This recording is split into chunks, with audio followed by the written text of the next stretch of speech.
So you're all welcome to what I think is actually a very urgent and necessary conversation to be had. Um, I don't think there's any much surprise to, particularly with this audience, to hear that there's something off when it comes to global media reporting and how that affects the global South. Has anyone noticed that? Okay. So let's talk about numbers for a second, and I'm interested in hearing what the audience thinks about this. Right? Um, when there's a conflict in a geopolitically powerful region, right? The research shows that that region receives about 870 articles per civilian death. 870 articles per civilian death. Now, does anyone for maybe a JZO piece want to guess how many articles a similar type of conflict in Africa receives per civilian death? So 870 in a powerful region. If it happened somewhere in this side of the world, does anyone want to guess? Five, good guess. Two, good guess. Good guess.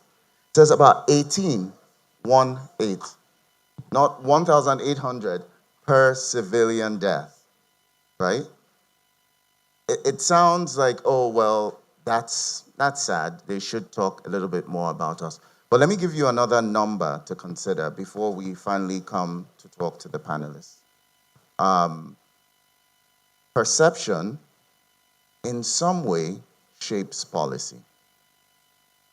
And policies shape how investors, risk assessment people, how they come up with what actually matters to us. And when we put all these things in perspective, another number to keep in mind is that the perceptions of this part of the world is costing Africa in particular about 4.2 billion with a B US dollars annually in access to funding. So there's a premium to the perception that we have or that the media makes out of us. And if we want to put a number to that, we're looking at about $4.2 billion every year in access to funding. So let me say it in simple English. It costs us $4.2 billion more to get money that we need because of this perception. Um, I think we know my guests. Adrian is a respected journalist. He's worked in the Western media. He's one of the top dogs at CBC, or was one of the top presenters at CBC. That's what I mean by that. And then now is in the educational space. So grateful to have Sonia here on the panel. And Jonas is going to be talking to us about his work. So now let's start with the architecture of bias. And with you, Adrian, I'm going to focus a lot on the structural bias. You've been on that side of the fence. You know how these things play out. 870 to 18 per civilian death. 870 to 18. Can you help us in this room understand what's the reasoning that goes into how we end up here? Are we talking about simply just editorial biases? Are we talking about money? Does it start in the newsroom itself? Is it a deeper reason? Help us from that space that you've occupied to understand how do we end up with numbers like this? Well, I think I begin by saying that this is not a new story, right? This is a very old story.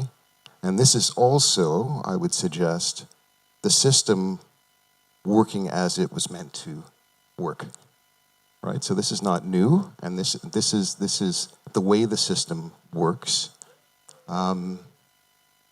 One way in which, and Edward Said talks about this, of course, in Orientalism, right? That part of the colonial project is to dehumanize, right? Like so you begin by dehumanizing people, and you begin by dehumanizing communities. And what that allows you to do is it allows you to justify your oppression of them, right? And it allows you to basically frame them as somehow being, I guess, what the Nazis called, they called non-Aryans Untermenschen, right? So these are people who are not part of the human family, right? That somehow they are subhuman. They are not in part of the kind of the, they're not part of the community of human beings somehow, right? And so if that's how you imagine a people, right? If that's how you're treating people, then it's not surprising that that media will be used to advance a particular kind of story, and sometimes also ignore their realities or ignore their stories. One thing I've noticed actually in a number of places that I've visited in the last year or so, I was in the Caribbean and here, CNN is everywhere. CNN is everywhere. Why is that? And what's the effect of that on our consciousness? Right? Because CNN is set up to tell a particular kind of story, right? It's set up to privilege certain kinds of communities. And other communities that are not part of that project are ignored and their stories are obscured. I'm going on a little bit too long, but I'll end it there for now. Thank you very much. You hit on an important topic. This is not just an African problem. And Sonia, that this is not just an African problem. And Sonia, that brings me to you and your recent work with Gaza, right? In looking at, you mentioned CNN is everywhere. Compared to being selectively ignored, which we may say is what happens on the continent, what's happening in Gaza is incredibly reported. I mean, we see all the time on the news, but that's a different type of selective empathy. Can you talk to us a bit about what this style is? So on the African continent, we have this selective ignoring, like it doesn't even happen. Whereas in Gaza, it's always on the news, but there seems to be an issue with the reporting, however frequent that it is. Can you tell us a bit about your work on that? Thank you so much for that question. Hi, everyone. I think for me, and I suspect a lot of people, the events in Gaza, the fact that a genocide was allowed to take place and a genocide continues to unfold and is being live streamed, even as people all over the world are protesting, tells us a lot about the world that we are living in. Who is valued, who is seen as human, who is seen as worthy of being allowed. This is not the best mic. Okay. Thank you so much. This is better. Thank you. Yeah. So I think I think for many of us, Gaza is that moment where we stopped, where we looked around, and where we said to the people around us, "Are you reading what I'm reading? Are you seeing what I'm seeing? There is a genocide. Why is it being called a war?" And of course, the reason that it's being called a war is that the perpetrators, which is the State of Israel, are not allowed, they are not permitted by white Western powers who control the media to be shown as aggressors. They must always be in the right. They must always be the victims. They must always be the ones who are only responding in response to acts of violence. So we are fed a narrative that is being decided by people who control money, who control media, and in many ways control the West. And I think that this is a far smaller group of people than any one of us imagines.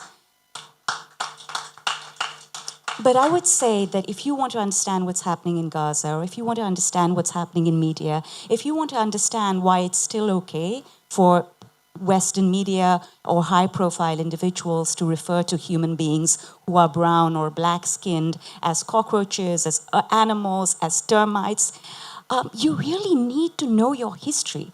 Everything that is happening in the world today, from how racial hierarchies function, to who holds power, to how certain genocides are allowed to unfold, goes back to occupation, it goes back to colonization, and it goes back to the introduction of a racial hierarchy which was used to justify the brutalization of the majority of human beings in the world. So really what I would say is that this is such an incredible moment to be living in for those of us who are hungry to understand what is happening. Why are we being treated like this? Well, we are being treated like this in order to uphold a racial structure that benefits white Westerners. So you need to understand that, you need to be aware of that, and you need to be informed of it. But power and money and history are integral to the understanding of this world that we are living in today. Can I just add something to that? I think that's a really, really good point. Like, if, for example, if you go back to the early part of the 20th century, if you look at, for example, the papers that were controlled by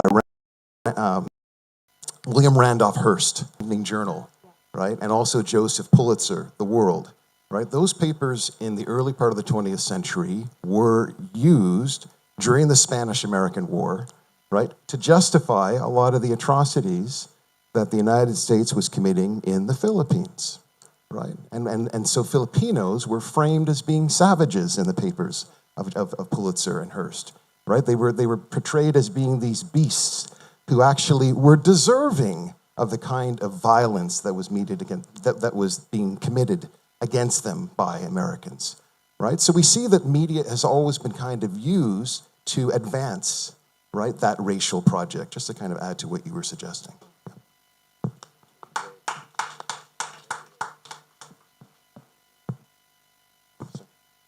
Thank you very much. Adrian seems to always find the working mic.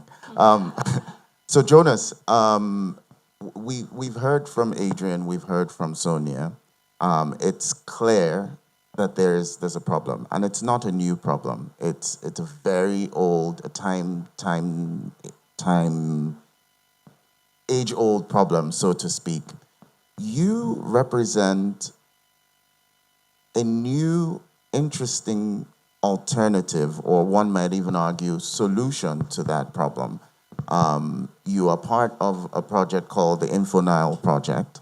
Can you tell us a little bit about that and how that project responds to this problem? Yeah, before to meet your question, I have a small comment about what have been said by my colleague here. It's a fact. There is no law that obliged a media house or a journalist to talk to African crisis. There is no law. But we have in journalism what we call, social responsibility of journalists. It's a good sense. I can call it a humanity of a journalist. It can push him to use his emotional side and to consider every situation as his own problem. That's what I would like to say. Then to meet your question, we are Info-Nile, group of data and geo-journalists. We walk around the Nile River And we put together journalists on collaborative stories about water issues, about environment and climate change. We provide some grants and that support them to do some collaborative stories, cross-border stories. It's in the Nile Basin.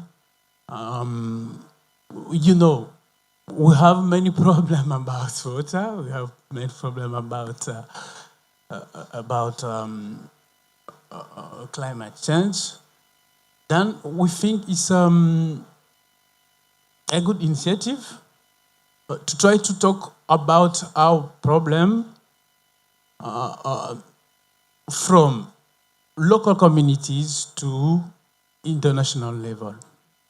Yeah, that's what I can say. Thank you. Thank you. And just to follow up with that, how many people here know about InfoNile? Raise your hand. You've ever heard of the InfoNile group? Okay, like I told you, you're going to have to tell us a lot more about this. So like he said, it's a collective of cross-border journalism, African-based, 11 countries on the Nile Basin that are supported by the group to report on issues that are affecting local communities to local communities. So it's almost like a for us, by us, with us, through us type media journalism. Now, the interesting thing is a lot of the focus of the reporting is about issues related to water. And one may argue, is that why issues around water? I mean, there's war, there's famine, there's crisis, there's all of these things. Why do you get the opportunity to set an agenda and you push all of that to the side and you go with water? Yeah. Okay, it's you know, water is among of the uncover stories. Yeah, if you go on Facebook, you go on X or on other platform, you will find many stories about politics, about violence, but we thought that it was a time to highlight stories about uncover topics, and among of them have water issues. Yeah, that is why we did it. Thank you. Thank you. And Adrian, from your point of view, do you think that this is something that, what do you think about their approach? And now I'm asking more as someone who's been a media practitioner for a very long time. And we're drifting into the question of determinism, where choosing your own topic and setting your own agenda. What do you think about that approach? Well, I think it's very inspiring, right? And it's very powerful. It's very important. It's vital that we be the authors of our own story. And I'm thinking about the fact that this year marks the 100th anniversary of three of the most important anti-colonial leaders of the 20th century. Right? I'm talking about Patrice Lumumba. Right? I'm talking about Frantz Fanon. And I'm also talking about Malcolm X. Right? All of whom were born within 3 months of each other. Right? And all of them understood the value, the importance of narrative, right? The importance of telling your own story unfiltered, right? And we need that, and we need that at the global level, right? We need an African CNN, right? We need an African CNN because the story that CNN is telling will always affirm the American liberal project. Right? Always. That's what it's there for. You can't even blame them for it because that's what they're there for. Right? So we need our own organs. We need our own means of telling our stories. And in a world in which social media is taking on more and more importance, and we see that the veritable masters of the universe understand that, right? Larry Elliott just bought, CBS, but he also bought TikTok, right? They understand the importance of that, right? So we need, in this era, right, we need a means of telling our own stories, right, unfiltered. It's very, very important. And Sonia, when we get the opportunity to tell our own stories, how important is it for us to use that or those platforms to address the culture of indifference that arises from almost this desensitization and expectation of crisis, crisis, crisis? So we want to tell our own stories, but then as soon as we get the mic, we rush to highlight and repeat those same things that have always been highlighted and repeated and affirmed about us. How important is it for us to begin to frame our own stories to show the complexities around who we are as a challenge to the culture of indifference, which is something that you talk about affecting the global South? Yeah, thank you. So I think that is something that will happen naturally. What we are seeing again over the past couple of years, especially, is a general widespread disappointment in the media that we have been consuming for decades. So disappointment in the BBC, disappointment in the New York Times, disappointment in the New Yorker, disappointment in CNN, of course, has been long-standing, to be fair. But just these institutions that we grew up with, that defined our writing, those of us who are journalists and writers, but those of us who are also consumers of the news and information, we realize that we have been misled. There is a sense of disappointment, but there is also an excitement at the opportunity. And what we are seeing right now is that we are in a position to harness this dissatisfaction, but also this excitement and this energy and this global mobilization of those of us who are in the global majority to create new institutions. I think that is the most important thing we need to do right now. So we can continue complaining about CNN, but as Adrian says, we can also mobilize finances, resources, talent, and excellence to create a CNN for the continent. We need to replace the New York Times. Or, we don't need to replace it, but we need something that speaks to, frankly, facts on major issues, right? So this is where we build. And we are seeing exciting initiatives that are taking place. So, for example, in the UK right now, there is a new online magazine called Equator that seeks to amplify the voices of the global South.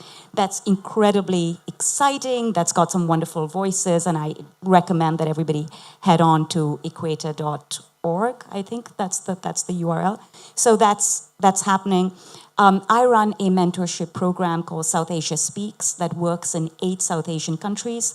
And what we do is we identify the best emerging writers in these countries. So Pakistan, India, Afghanistan, Sri Lanka. And we set them up for a year-long free mentorship with established writers. We give them workshops, we give them masterclasses, we give them bursaries. And what is the purpose of that? The purpose is to harness existing talent and make them globally competitive. So there can be no excuses of, well, there aren't books by XYZ people from XYZ countries, which is why we are forced to read the same book written out of New York and London. We have to use this opportunity to create our own spaces. Thank you very much. And Jonas, how has the reception of your work been among your target audience, which is young African people who are affected by the issues that the InfoNile is trying to highlight? Yeah, if you ask me that question 20 years before, sometime I couldn't able to give you a good answer because to look for impact, to evaluate impact of a story, and to engage audiences was supposed to be a work of someone who do communication work.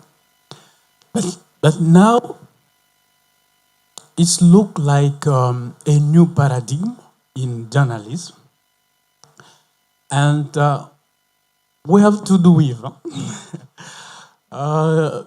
What are we doing to meet your question? We try to be present on every platform of social media. That's to engage international or intellectual audiences and to engage local communities. We do what we call exhibition. Then we publish a story about a topic in some region. After publishing, we go back to a community and we expose our production, photo, and it's time to journalists to talk to community, and we can call local leaders, we can call civil society, and we talk about the topic, and it will be a time to familiarize and between journalists and communities, between community and the story. I think it's a good way now to engage community. Yeah. Thank you. And coming back to you, Sonia, so there's this common thread between the work that Jonas does and what you're talking about. There's the emphasis on evidence and data-driven deep dives and building narratives that capture the context of the story and not just the highlight of the story. My question is, how does that really play out in this age where we are all looking for fast-paced, entertaining media, even if we're talking about serious subjects? We want it to be quick, we want it to be engaging, we want it to be fun, and we want to be done with it. Is there really a place among the audience for this kind of work? I just want to say that what Jonas is doing is incredible. And it is exactly the kind of excellence and in-depth, deeply reported, community-grounded initiative that we all need and we can learn from. And one of the really interesting things about his work, as he's just described it, is that InfoNile does not exist in sort of as a response to merely as a response to something else, or perhaps not even as a response to something else. It just exists because it's necessary. It is there, and it is deeply rooted. But also another thing that we can learn is, and this speaks to your question about how do you provide information to people in the way that they now want to receive it, which is not via long-form articles or about news that I might not read until the evening.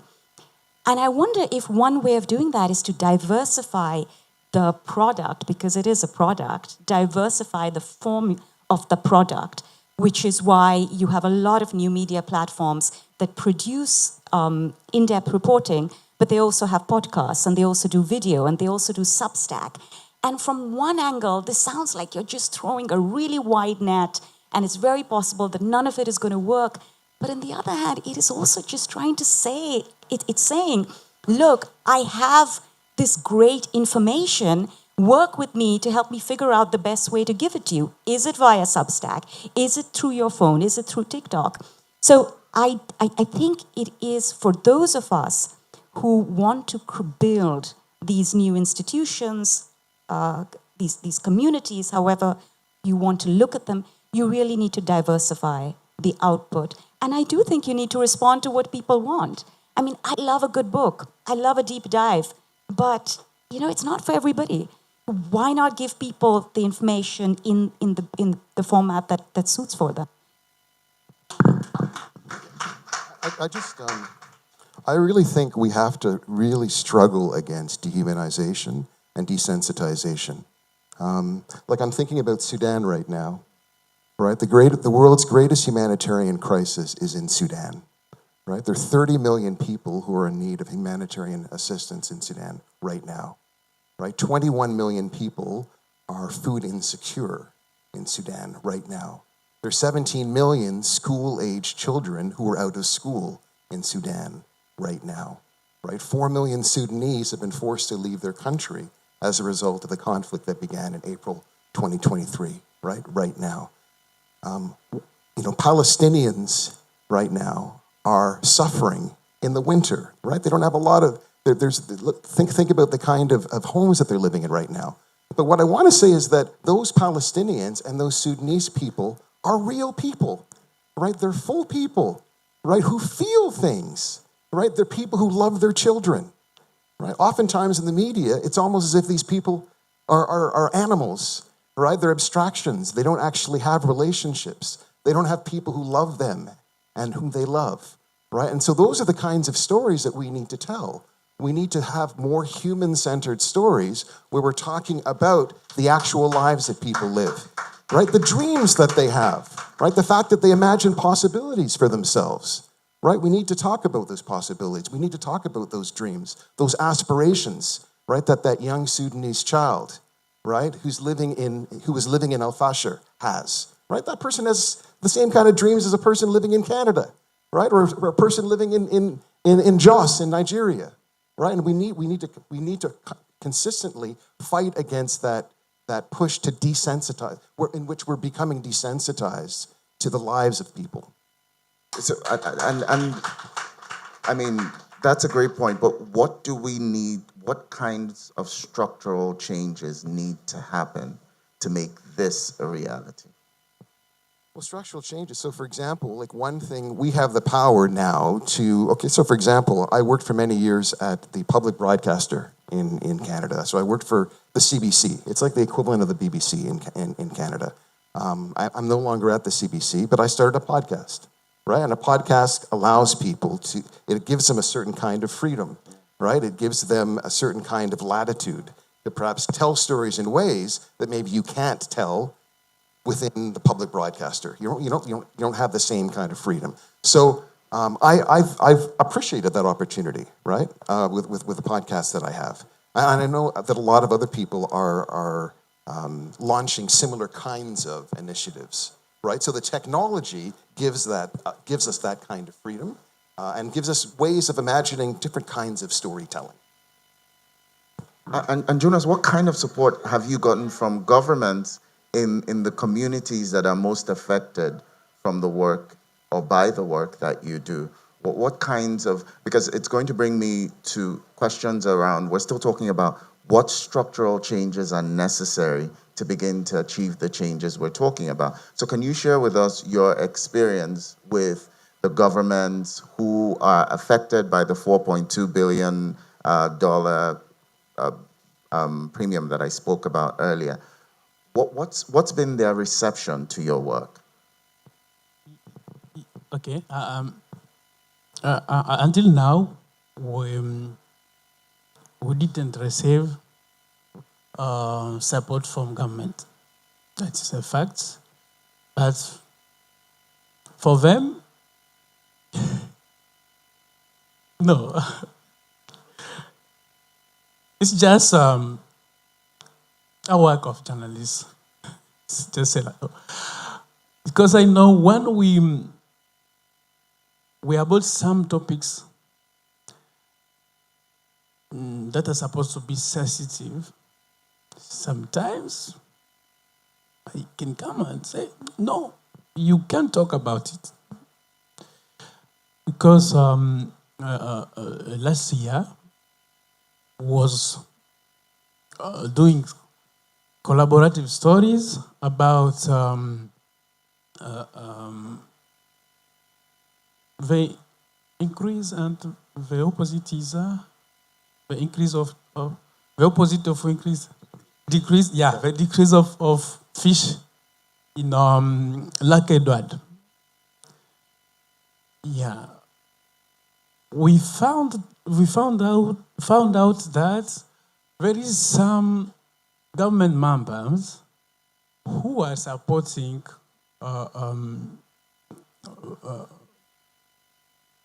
fish, who supporting the guys who's doing fish. French? Yeah. Okay. In French, it's ouais, il y avait des membres du gouvernement ougandais qui apportaient de l'aide. Hein? De l'aide. It's like ils sont corrompus de la part de ces gens-là qui pratiquent la pêche illégale, voilà, illicite. Yeah. La pêche illégale. Alors, cette histoire-là n'a pas été publiée. Pourquoi? Parce que pour le gouvernement, on voulait exposer ces réseaux-là de gens qui supportent la pêche illicite. Et donc, pour eux, c'était pas concevable que ça soit publié. Et l'histoire est gardée. C'est jamais publié. Yeah, ça... So I think what you're... I'm sorry. I'm sorry. Go on. I'm sorry. No. Woo! I did tell you it was going to be one of the most engaging panels in there. It's become a bilingual. Just hold on till we have the Hindi version.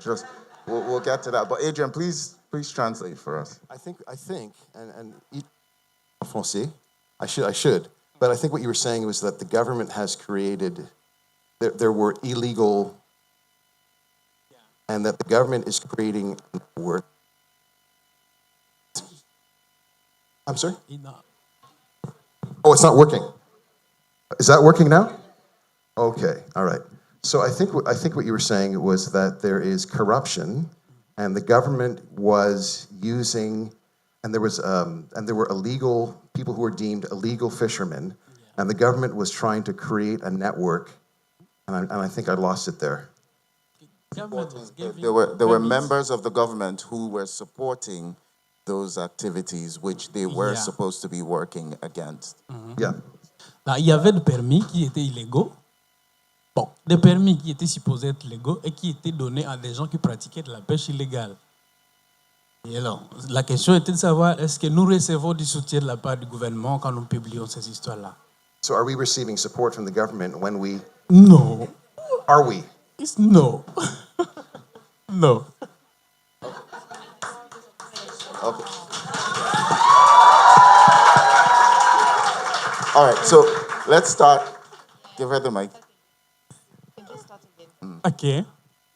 You can repeat your question, please. No, go on. You were saying something important about the government support. You found, so the question was about what kind of support have you gotten from the government, considering that the negative impact of what's going on also affects these governments. And you were talking about, how there were some restrictions when you talk about sensitive subjects, and you were giving us the example of when it comes to fishery, the decline of fish in the lake. I didn't get the name of the lake, and you were telling us what was going on with the decline of fish in the lake and the government's response. Je crois qu'il a bien résumé ça. C'est que c'est rarement qu'on reçoit le soutien positif du gouvernement. C'est-à-dire que lorsque vous abordez des questions,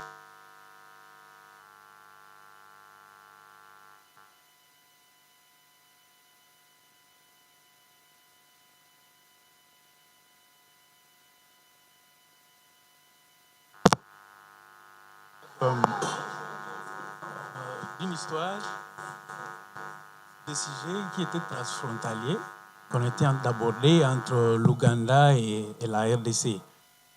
C'est-à-dire qu'en Ouganda, on a découvert qu'il y avait des permis qui étaient livrés à des gens qui pratiquaient la pêche illicite. Alors, quand on voulait publier cette histoire-là, il nous a été dit, non, il y a un risque qu'on ferme votre site et même vos bureaux si vous parlez de cette question-là qui est sensible. Voilà. So, yes. So when he is explaining that when they were wanted to report on the story of permits be given to people called illegal fishermen, they were threatened by the government and by people that their websites could be closed or even their offices could be closed when they reported on insensitive issue. Thank you. And what's to you, Sonia? I mean, you talk about a similar work going on among Asian countries, South Asian countries. What's been the reception or the response of governments to this kind of work? So I think, again, responding to Jonas's work, it's good journalism, great in-depth reporting is often really dangerous. And it affects people who are truly helpless. These are the sort of people who don't have a voice, who you don't read about in mainstream media, who remain voiceless, nameless. And so this is profoundly important work, and it also shows you why it's the sort of work that a lot of people don't want to touch. Why, it just makes more sense in terms of livelihood and also, frankly, one's life to focus on subjects that are not political. But if you don't talk about politics, you're not talking about money, you're not talking about power, and ultimately you're not talking about society. It's a huge challenge. One of the things that I do want to say before I quickly go on to your question is that one way that we can fix this problem of how we are represented, but in the institutions that we build, is by ensuring that we always put a name and a face to victims. Because one of the tropes that we have all been that has been used to keep us down and keep us back is that there are too many of us and that we all look the same. There are a lot of us, which is very inspiring. And we need to keep these things in mind, these things that have been normalized when we do reporting. Reporting has to be very granular, it has to be very in-depth, but it has to always focus on these details.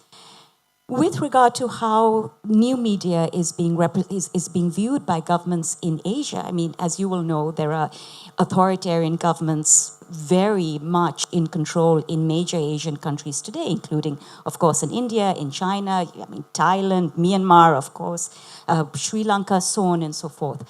But again, everywhere you find incredibly brave journalists who are trying to tell their stories. The way they do it is by not working in isolation. You have to find your people. You have to find community. There is strength in numbers, but it also helps in fundraising. It also helps in finding your audience. So for anybody in the audience who is interested in building something, you should find your people. That will make the journey easier. Thank you.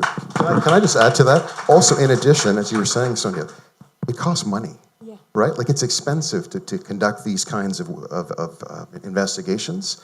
And so it's almost incumbent upon us as a community that is concerned about these things and values that quality information that journalists can provide to invest in it, right? And so I think we need more of that kind of solidarity and people just coming together and recognizing that, in fact, yes, we do have power, and that if we marshal our forces, marshal our resources, we can create the media that we would like to see.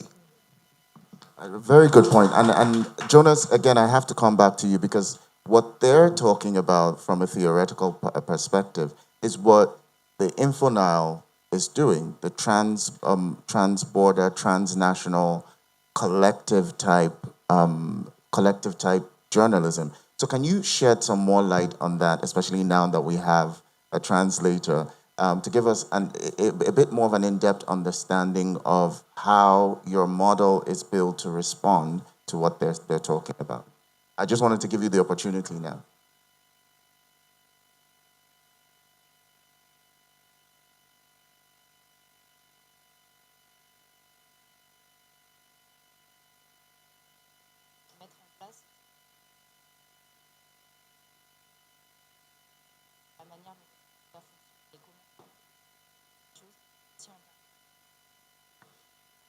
D'accord. Alors, nous basons sur des journalistes qui sont d'abord locaux, They're based on local journalists who live in the communities. Parce qu'ils sont supposés connaître les problèmes de communauté. Because they know the problems of the communities that they live in. Alors, effectivement, cela a un coût. Of course, this is costly. Et puis, c'est difficile d'avoir l'appui de nos gouvernements. And it's very difficult to get the support of governments. Bon, je ne sais pas pour le Nigeria, mais bon, pour mon pays, la RDC, je n'ai jamais appris un jour où le gouvernement a appuyé les médias. Jamais. So he says he doesn't know about Nigeria, but he can say for DRC that he hasn't heard of one day where the government has supported journalism. Oui, alors, qu'est-ce que nous faisons? Nous avons dans notre équipe une équipe qui s'occupe des activités de terrain, qui coordonne l'édition, le sujet, coordonne les journalistes. Mais So within the organization, they have a team that coordinates the act on the ground and the journalism on the ground.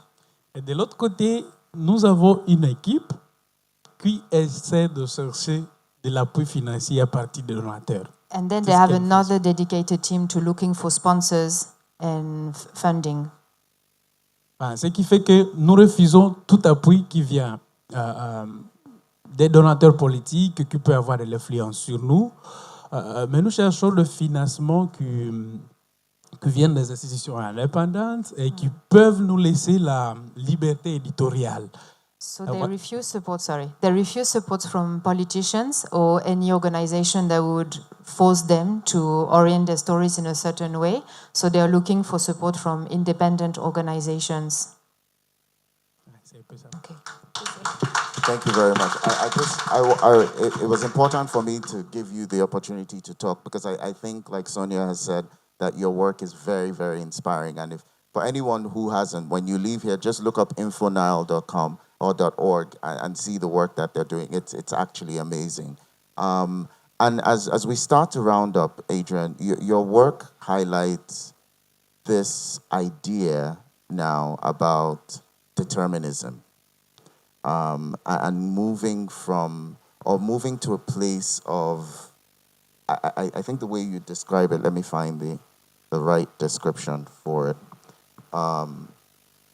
Moving from a place of, self-determination, or moving towards a place of self-determination. Can you talk to us a bit about how this applies to this conversation about the global media and selective empathy? And I say this because a lot of us know that sympathy is feeling sorry for someone. Empathy is learning to maybe be in someone else's shoes. But most people are not really attuned to the fact that empathy is almost a fundamental human need, the need to be understood.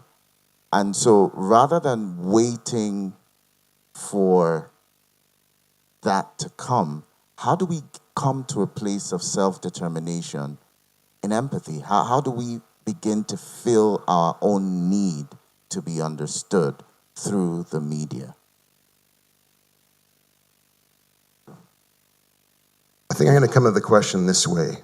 The Nation magazine in the States conducted a study looking at the way in which MSNBC and CNN had covered the first 30 days and the first 100 days of the Russian invasion of Ukraine, right? And also Israel's siege on Gaza, right? And what they found is that in those first 100 days, there were 12 stories that were told about the children of Ukraine, right? In those 100 days, right? There were 12 stories.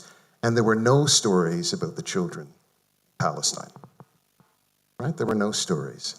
And that has repeated itself in a variety of different ways. And Sonia has kind of written about this, with your book.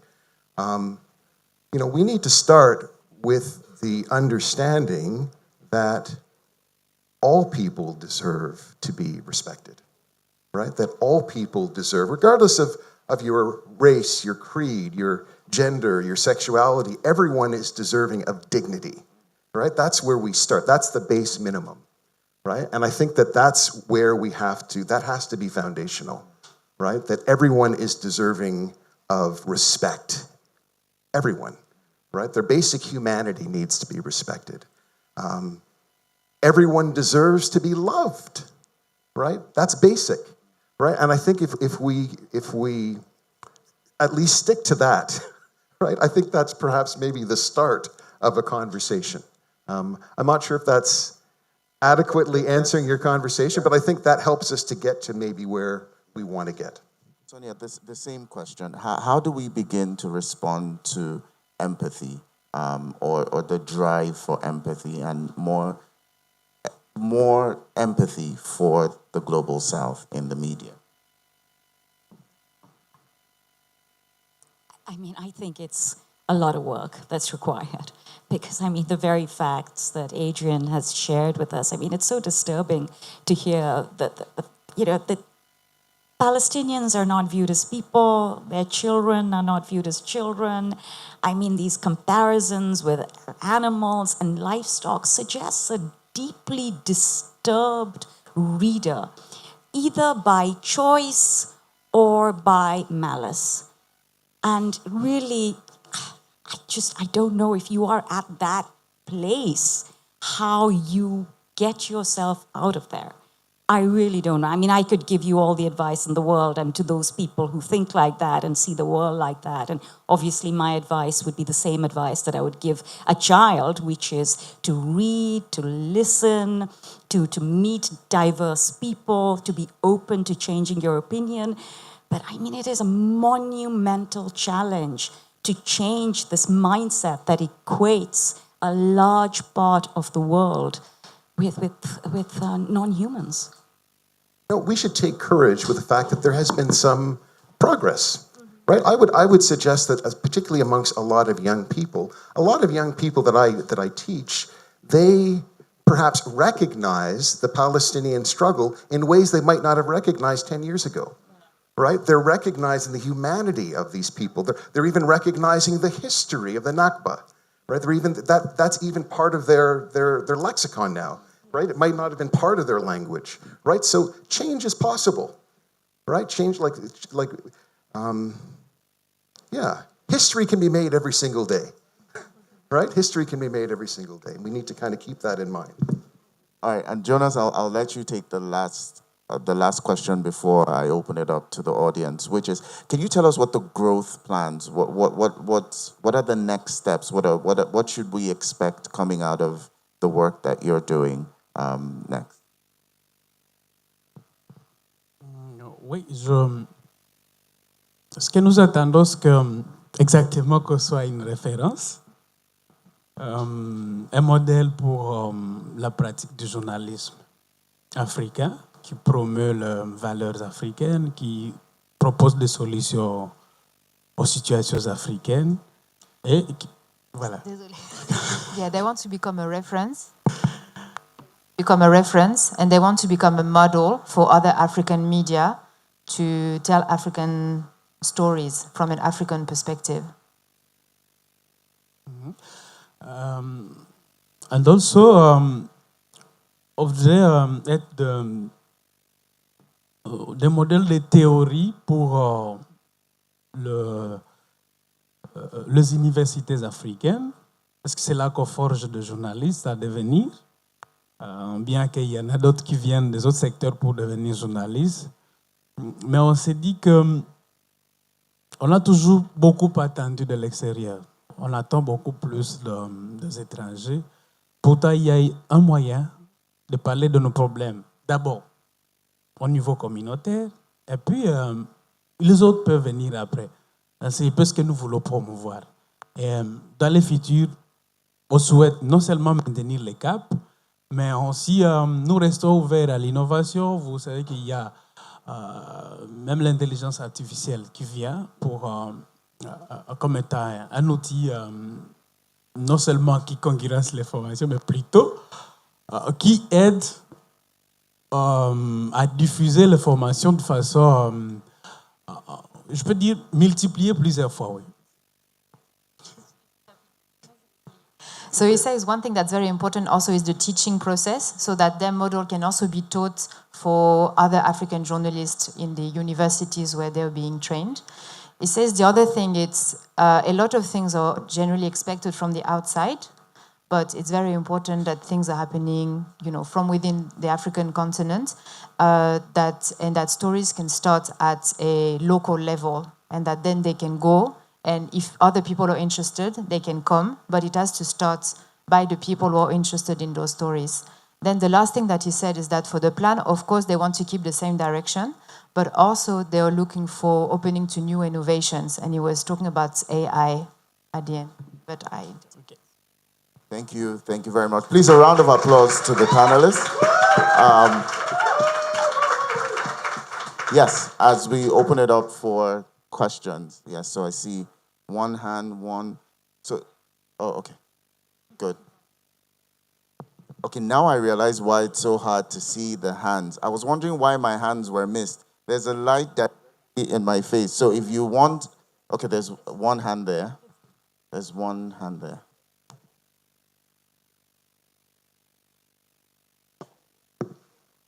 Please let's keep the questions brief, and if it's for a specific person, you could let us know. Good afternoon, panel.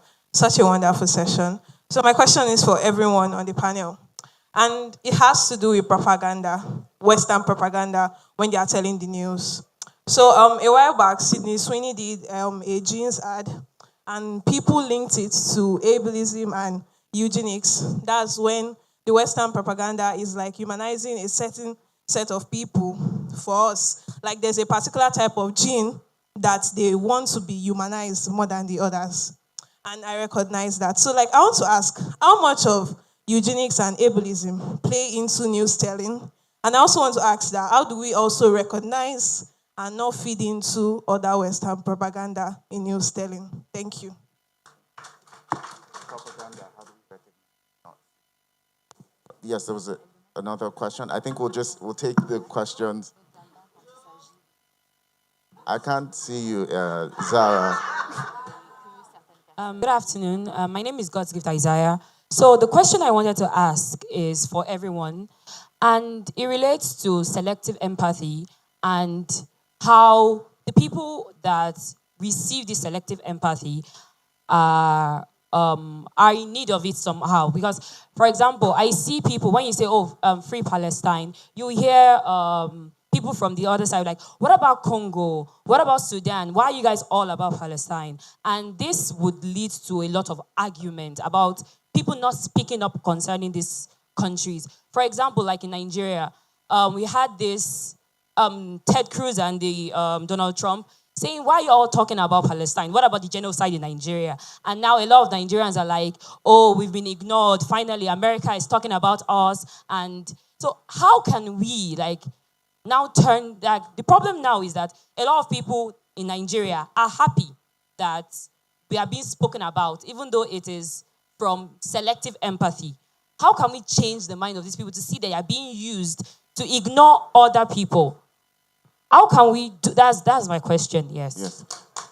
So the question is, how do we, so the scarcity of empathy has now become a further tool for propaganda in a way. How do we respond to that in a way where if you're being acknowledged as a way to discredit someone else who's suffering, how do we recognize that that's also furthering the tool? One more on that end. Okay. All right. Thank you for a really great session. My question is to do with consumer behavior, the readers and what they're interested in. Sorry, I don't want to stand up because I'm shy. You spoke about power structures, but there's also the reader, people who read news, and there's certain things that they're interested in reading and there's certain things that they're not interested in reading. So for example, I would go as far as to say that the competition for news may not be other newspapers. It could be cat videos or viral moments. We all saw what happened in that Coldplay concert, for example. That stirred a lot of newspaper articles. So what do you say to certain readers who are ignoring specific stories independent of power structures that prioritize certain stories? Okay. Did we get the question?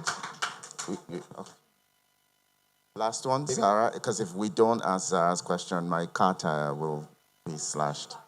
Yes. We go meet for Kaduna. Hi, Adrian, big fan. This question is for you. I used to work with the BBC, and that's the BBC World Service, which usually does stories that are not Western. So there used to be this sort of unspoken pressure to report only certain stories within certain frames.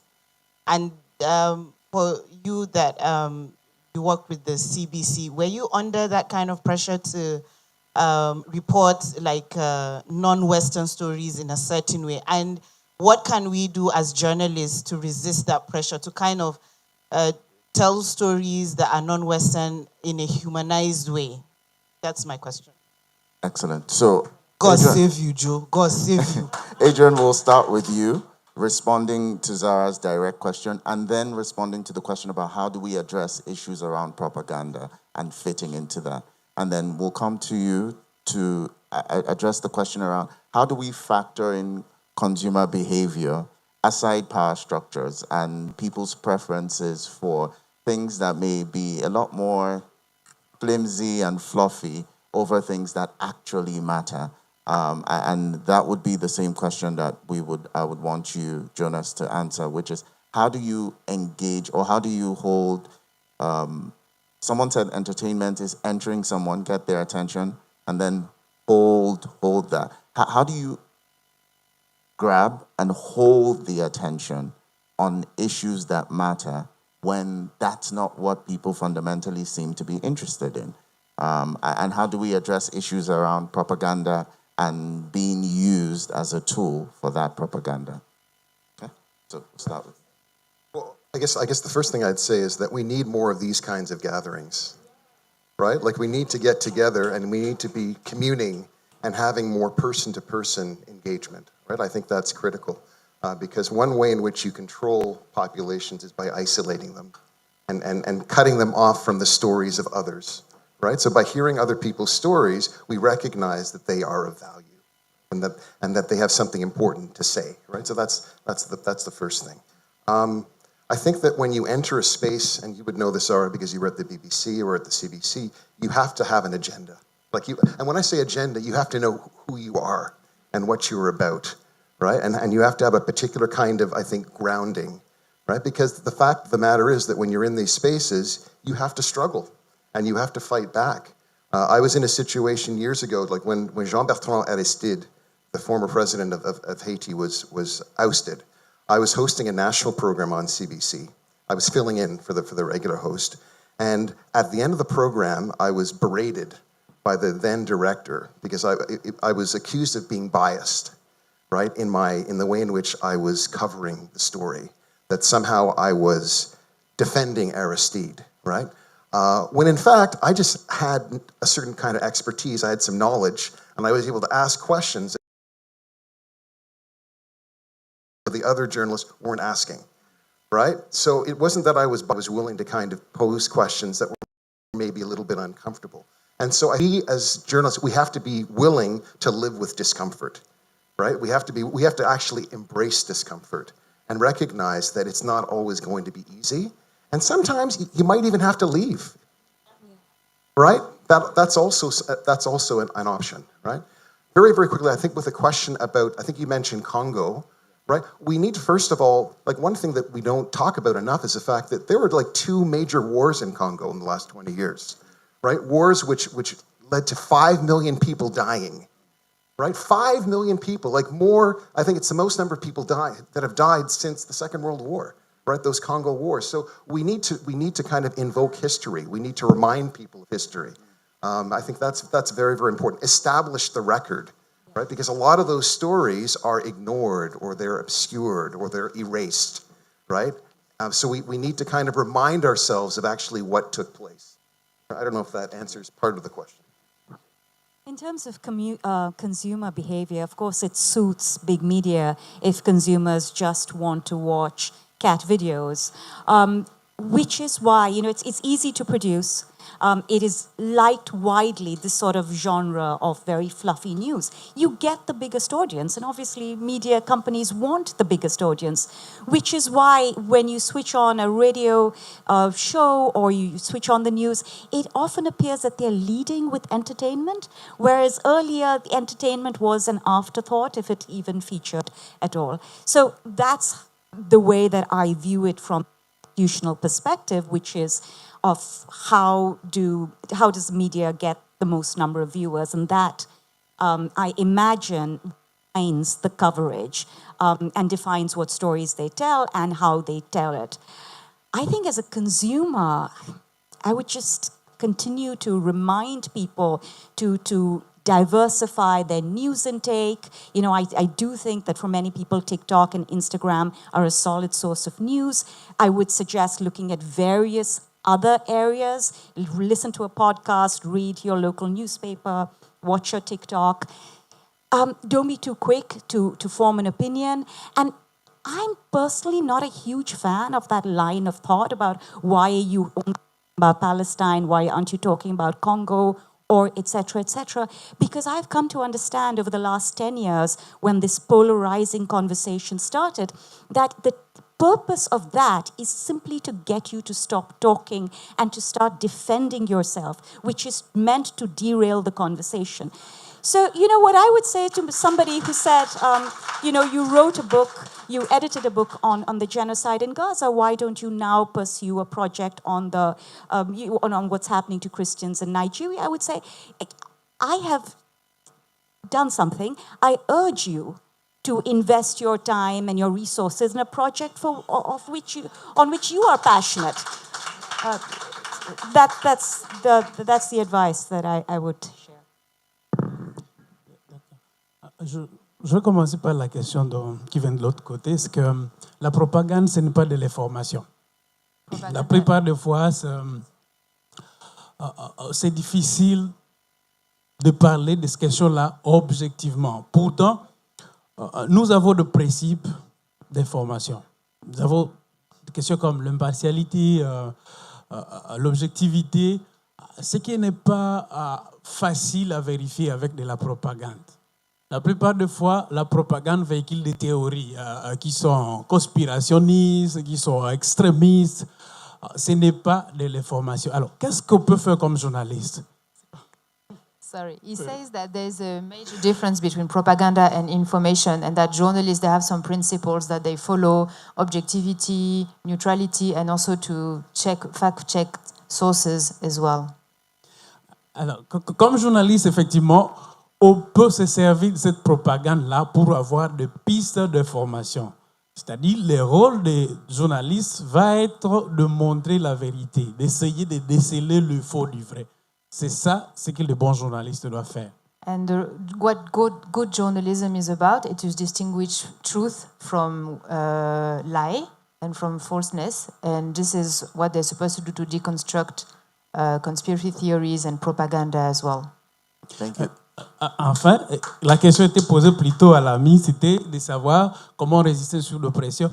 Alors, il y a dans la déontologie ce qu'on appelle la clause de conscience. En tant que journaliste, je suis libre de m'opposer à ce que la pression qui me tombe dessus, je suis vraiment libre de m'opposer et de brandir la clause de conscience.